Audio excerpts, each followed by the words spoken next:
Hi, thanks for joining me on how to create your own LinkedIn campaign live.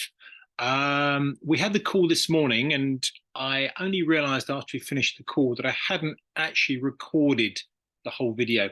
So this is me doing the video one more time. So hopefully everything makes sense and I don't miss out anything that I'd said previously. So let me start off. You all should have received an invitation to Basecamp. So it looks like all of you have been added, which is brilliant. I just wanted to show you around here quickly to show you what we're doing. So the videos will be posted in here, as you can see, and a couple of other useful links that might be helpful. One is if you want to book your call so we can have a chat through about your business, you can use this link here to do that. And in order to join the live calls, all you have to do is to click on the Zoom link here and then the passcode here. So the next live call after this will be the 8th of August. So what we're going to do today is we are going to dive in and we are going to effectively talk about the first half of setting up your LinkedIn campaign. So we'll go through this process today. And then next week, what we'll do is we'll actually press the button and get things moving. So to start with, we need to look at 4 questions that need to be asked. So those 4 questions are, what does your ideal client look like? So starting off with your target audience on LinkedIn. What does your ideal client look like? What do you say to your ideal prospects? What are the benefits you offer? And what is it that makes you different, better? So let's look into more detail here, because the reason we're asking these questions or getting answers to these questions are twofold. First of all, it's going to help you or us to be able to find your ideal prospects on LinkedIn better. And secondly, it's going to help with your LinkedIn profile, because we're looking at having a LinkedIn profile that's client focused. So instead of your LinkedIn profile being to do with you, it's to do with your clients and how you can help them. So the first point here, what does your ideal client look like? Well, often when I ask people this question, the answer they give is something like business owners within Britain. And that's far too broad. So what we need to do is we need to kind of hone it in a bit.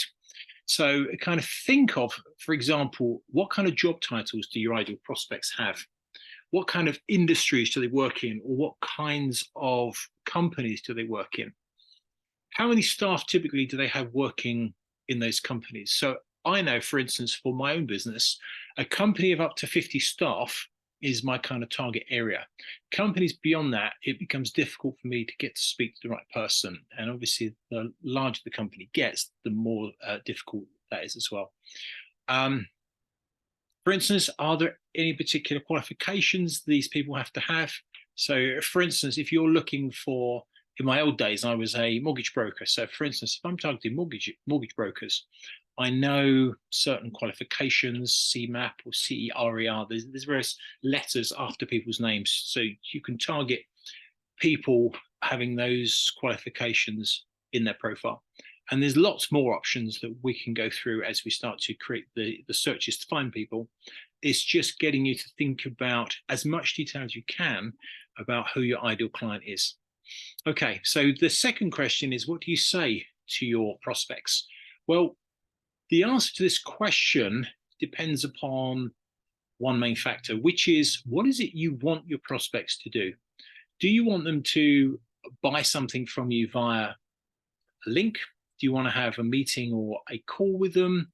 Do you just want them to like you or follow you or do something of that kind?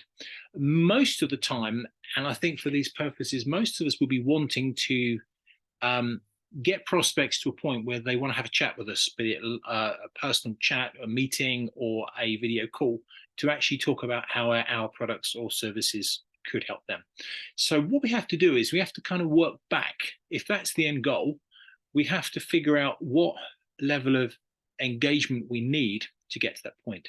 So some businesses, for instance, one of the companies I worked for in the past, fleet management company, all they're interested in is, how much is the vehicle going to cost? How quickly can you get it to me? So there's no need to educate the prospects here. It's simply a case of asking the question, would you like to have a chat? Other industries or other products and services, you need to educate the clients as to why they might benefit from working with you. So for instance, if you've got any content or any videos, this would be the perfect chance to actually share those with people. Things that work quite well is sharing personalized content that's relevant to them, asking people's views on a subject. So, people always are happy giving feedback. It makes us feel valued if people ask us what we think. So if we ask people's views on a subject, that actually engages with them. And certain cases, we can just come out and ask the question, would you be interested in talking about? So most people on LinkedIn are doing exactly what we see here. They're just posting their content and hoping someone sees it. But the difficulty with that is several. One is when you click on new posts, your content goes off down the screen and isn't seen again. Secondly, for instance, here, the chances of this guy's target audience reading this particular post at the right time and the post actually engaging with those people is pretty limited. So what we are looking to do is actually go the opposite way around, find the target audience first of all, then any content that we do have relevant to them, we can send that content directly to them. Okay, hope that makes sense. What are the benefits you offer? Broadly speaking, most of us, our products or services do one of two things. They either make life easier, they make the problem cheaper, quicker, better, more accurate, or they save or make clients money. So those are, broadly speaking, the two areas that we're kind of looking at. And four, what is it that makes you different or better to other people or companies who may be doing something similar to you? Is it because you've got a good track record with clients? Is it because you're cheaper, better, faster? So the answers to these questions will help us not only in figuring out who to contact and what kind of messaging strategy to have, but also it will help with your profile. So I'm just going to show you my profile now so you can get to see some ideas, hopefully. So for instance, when someone looks at your profile, the first thing they normally look at is your photograph. So if you've got a photo that presents you in a good light, that's the kind of photo to have here. The next thing people normally look at is this headline section, which often people will put their job title here, which is effectively meaningless to anybody outside the company. So if you put something like helping then your target audience to solve X problem, for instance, so I put helping small and medium-sized companies to generate new business with LinkedIn, it kind of keeps people open to actually read further. Then they can read further down, and then they can read and then find out more about you. So the areas I would suggest that you work on, and by all means copy and paste what I've done and change it to your own business. In your about section here, for instance, what do we do? How does it work? The result, what is it that makes us different? What others say? So basically, the questions we've just gone through, the answers to those questions are in my profile. So actually go through your profile and think about, okay, if these are the prospects we're after, what is it I want these people to know about me? Because what will happen is when we start to prospect and look for people on LinkedIn, what you're going to start to notice is most of the people who view your profile from now onwards will be your target audience. So the question is, what do you want these people to see? Do you want them to see your CV and your background and who you worked for before? Or do you want them to see how you could potentially help them? So probably just a couple of other points to talk about with the profile. I'm not going to delve into massive detail. This featured section is very helpful. If you haven't got this on your profile, you can add it by selecting Add Profile Section, Recommended, Add Featured Section. Once you've got the featured section added to your profile, you're then able to add content. You can add posts, newsletters, articles, links, media. So you can personalize this towards your target audience, and things like videos or blogs, you can actually add these here. So these can be added to your profile. The other place you can add content is in your contact information here. So notice here, it talks about websites. So you can actually not just specify your website, but if you select other instead of company or personal, you can put any link you like and then that will drive people towards that link as well. So when they look at your profile, they look at your contact details here, that will take them to the links you want them to go to. It will also show the featured section, which will also be packed full of other information relevant to them. And then when they look at your about section here, this will show them clearly what you do, how the process works, the outcome you can get from them, what is it that makes you different, etc. Okay, so hopefully that makes sense. So that's the first reason that we are going to look at this. The second reason is that we are going to use this to actually find our target audience. And I would recommend very strongly, if you haven't already got it, to get hold of Sales Navigator.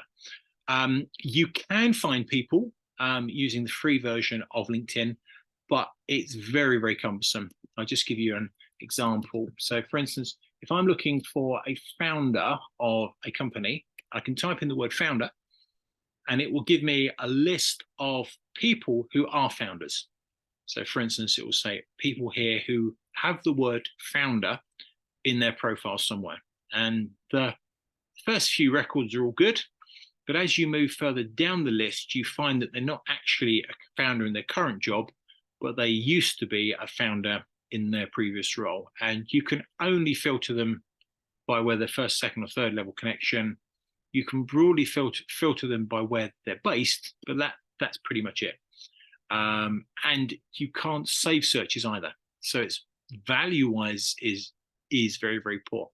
So if we now switch to Sales Navigator, this is what we are going to use to actually find our target audience. And the target audience I'm going to use for this campaign, we can go through.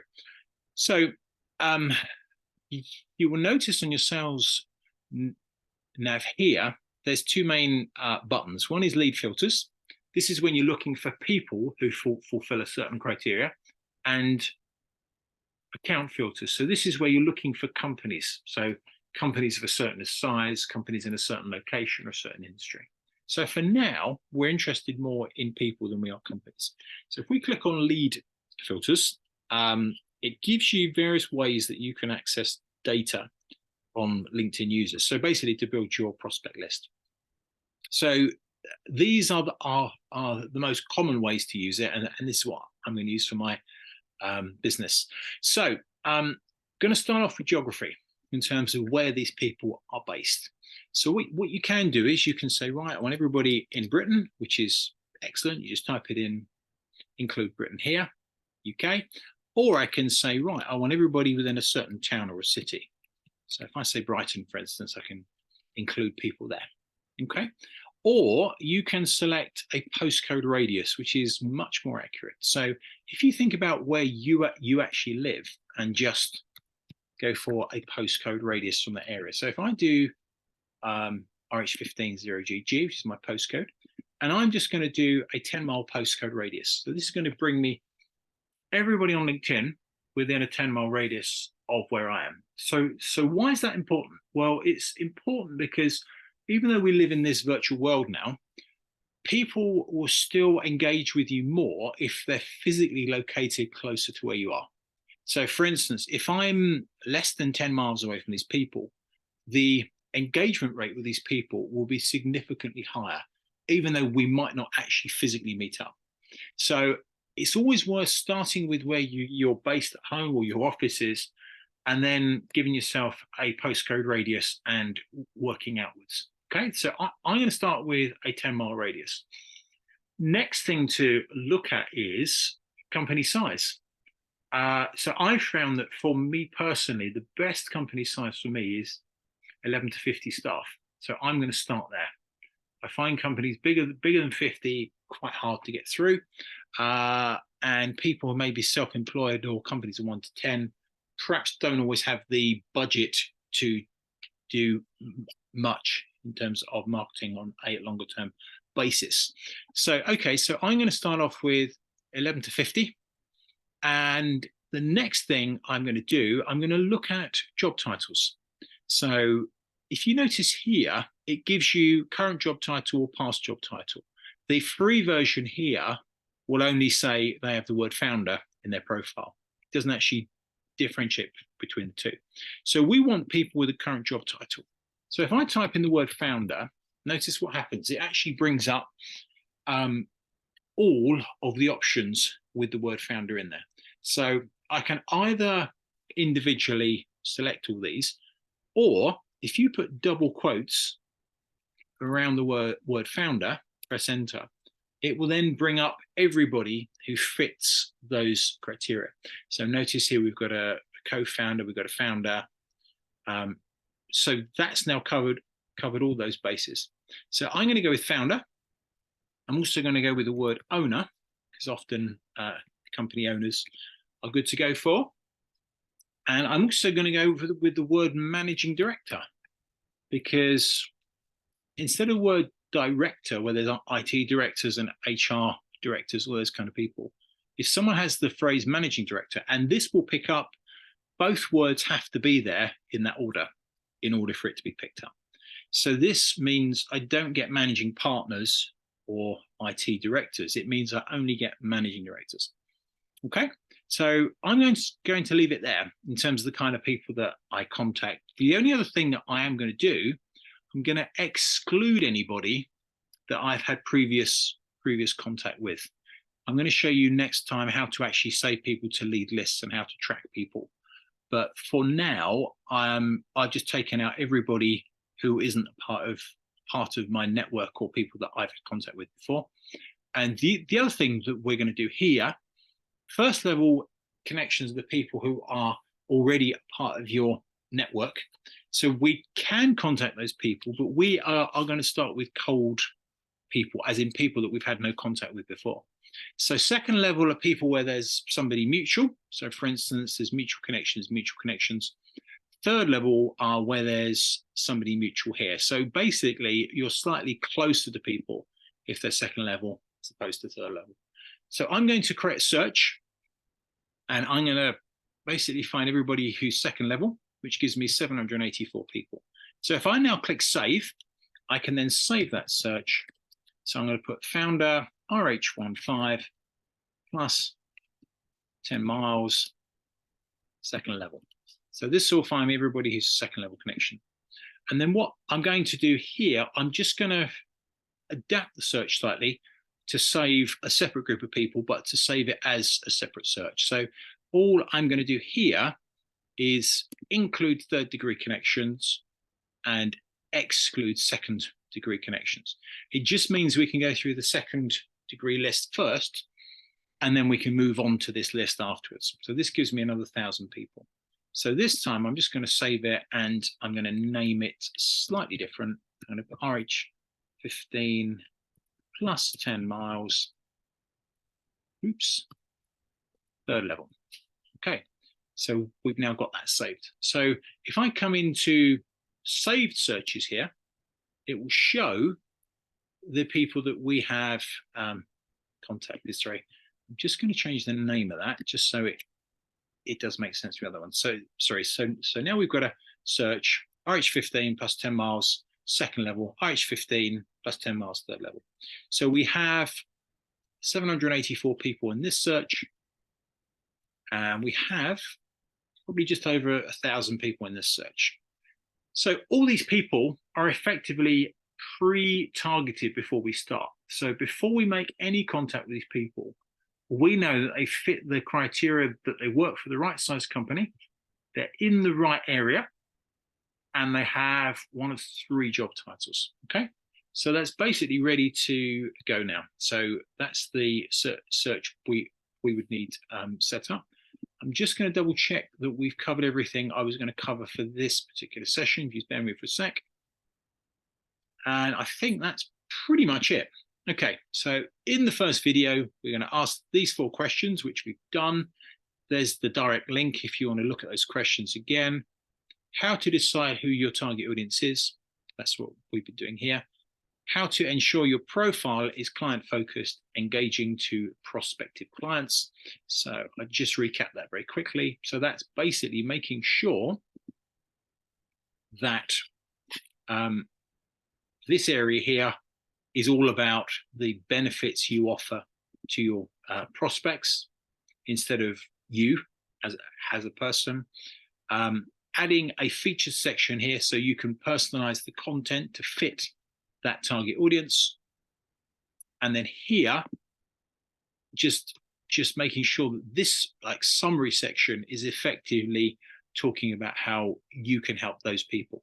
So when you start to look in the future at who's been viewing your profile, and you can do this here under analytics and tools, it will show you who's been viewing your profile.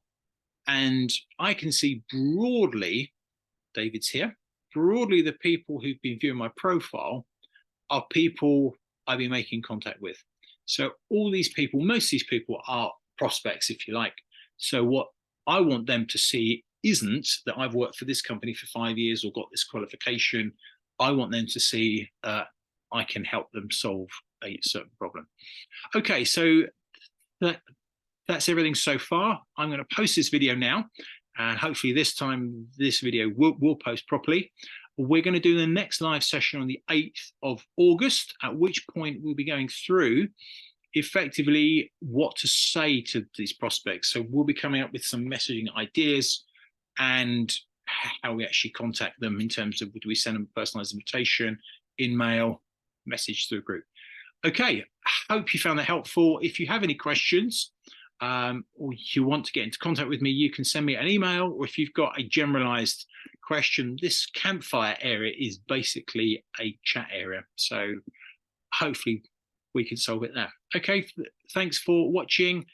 Hope everything's good, and I'll catch up with you definitely next Tuesday, if not before. Thanks for watching.